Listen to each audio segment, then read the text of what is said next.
This free step-by-step video comes to you directly from Haynes, creators of the world's best repair manuals. Fix your car or truck the right way with our accurate and reliable information at your side.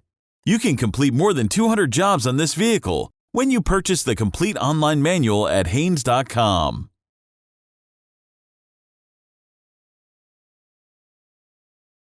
Lift the wiper arm assembly away from the glass for clearance. Press on the release lever, then slide the wiper blade out of the hook in the end of the arm.